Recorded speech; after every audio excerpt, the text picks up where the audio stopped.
क्या सच में बेटियां शादी के बाद घर छोड़ देती हैं? ये एक बेटी पर कहानी है। बिटिया घर छोड़ती है, घर वालों को नहीं। सिमरन की ये भावुक कहानी कर देगी आपको आंखें नम। बेटियां घर छोड़ती है, घर वालों को नहीं। इस सच का एहसास उनके पास सदा बना रहता है। बस घर के लोगों को जरा देर लगती है इसे समझने में। ही के पास खड़ी सिमरन सोच रही थी भाई दूज आने वाली है, पर इस बार ना तो माँ ने फोन करके भैया के आने की बात कही और ना ही मुझे आने को बोला। ऐसा कैसे हो सकता है? हे भगवान, सब ठीक हो सब कुछ।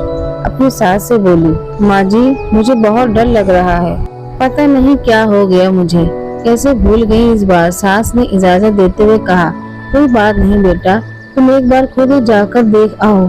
सास की आज्ञा करने पर भी देर थी कि सिमरन अपने पति के साथ मैके जा पहुंची।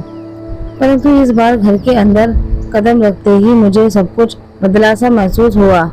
पहले जहां उसे देखते ही माँ पिताजी के चेहरे पे खुशी मिल जाती थी, इस बार उन पर परेशानियों की झलक साफ दिखाई दे रही थी। पहले भाभी उसे देखते ही दौड़ी चली आती और प्यार से गले लगा लेती थी, पर इस बार दूर से ही एक हल्की सी मुस्कान दे डाली। भैया भी ज्यादा खुश नहीं दिखे। सिमरन ने जैसे तैसे एक रात बिताई, परंतु अगले दिन जैसे ही उसके पति उसे मैके छोड़ वापस आ गए, उसने अपनी माँ से बात की। तब उन्होंने बताया इस बार कोरोना के चलते भैया का काम बिल्कुल बंद हो गया। ऊपर से और समस्या, इसी वजह से तेरे भैया को तेरे घर की घर न भेज सकी। सिमरन बोली, कोई बात नहीं माँ, ये मुश्किल दिन भी जल्दी निकल जाएंगे, आप चिंता मत करें। शाम को भैया भाभी आपस में बात कर रहे थे, जो सिमरन ने सुन ली। भैया बोल रहे थे, पहले ही घर का चलाना इतना मुश्किल हो रहा था, ऊपर से बेटे की कॉलेज की फीस, परसों भाई दूज है, सिमरन को भी कुछ देना पड़ेगा। भाभी बोली, कोई बात नहीं, आप चिंता न करें, ये मेरी चूड़ियाँ बहुत पुरानी हो गई हैं, इन्हें बेचकर जो पैसे आएंगे उसमें सिमरन दीदी को त्योहार भी दे देंगे और कॉलेज की फीस भी भर देंगे। सिमरन को यह सब बात सुनकर बहुत बुरा लगा। भैया भाभी से क्या बात कर रहे हैं? क्या मैं इतने तंग करके कुछ लेने के लिए आती हूँ? वह अपने कमरे में आ गई। तभी उसे याद आया कि शादी से कुछ समय पहले जब वह नौकरी करती थी तो उसे बड़े शौक से अपनी पहली तनख्वाह लाकर पापा को दी थी। तब पापा ने कहा था, ये पैसे अपने पास ही रख ले बेटा, मुश्किल वक्त में काम आएंगे। इसके बाद वह हर महीने अपनी सारी तनख्वाह बैंक में जमा करती रही। शादी के बाद जब भी मैके आए तो माँ ने उसे पैसे निकलवाने को कहा, पर सिमरन हर बार कह देती थी, अभी मुझे जरूरत नहीं। पर आज उन पैसों की उसको परिवार की जरूरत है।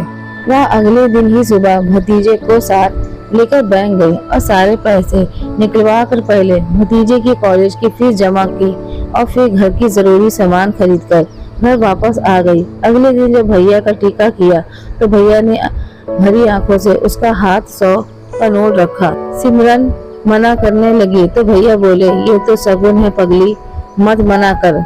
सिमरन बोली, भैया बेटियां मैके शगुन के नाम पर कुछ लेने नहीं बल्कि अपने माँ बाप की अच्छी सेहत की कामना करने। भैया भाभी को माँ बाप की सेवा करते देर दुआएं देने और बड़े होते भतीजे भतीजियों की नजर उतारने आती हैं। जितनी बार मैके की दहलीज पार करती है, ईश्वर ने उस पर दहलीज की सलामती की दुआएं मांगती हैं। जब मुझे देख माँ बाप के चेहरे पर रौनक आ जाती है, भाभी दौड़कर गले लगाती है, आप लाड लड़ाते हो और मुझे मेरा शगुन मिल जाता है। अगले दिन सिमरन ने मैके से विदा लेकर ससुराल जाने के लिए जैसे ही दहलीज के पार कदम रखा कि भैया का फोन बज उठा। उन्हें अपने व्यापार के लिए बहुत बड़ा ऑर्डर मिला था। वो सोचने लगे, सचमुच बहन बेटियां मैके कुछ लेने नहीं बल्कि अपनी बेशक कीमती दुआएं देने आती हैं। जब ये घर की दहलीज पार कर अंदर आती है तो बरकत भी अपने आप भीतर चली आती है। पर बहन बेटी की दिल की तमन्ना होती है कि उसका मैका हमेशा खुशहाल रहे और तरक्की करे। मैके की खुशहाली देख उसके अंदर एक अलग सी ताकत भर जाती है, जिससे उसके अपने जीवन में पेश आने वाली मुश्किलों का हर वो डटकर सामना कर पाती है। भैया की आंखों में खुशी के आंसू बहने लगे। दोस्तों, वीडियो अच्छी लगे तो प्लीज लाइक, सब्सक्राइब और शेयर करिए और ऐसी नई कहानी सुनने के लिए प्लीज मेरे चैनल को सब्सक्राइब करिए। धन्यवाद।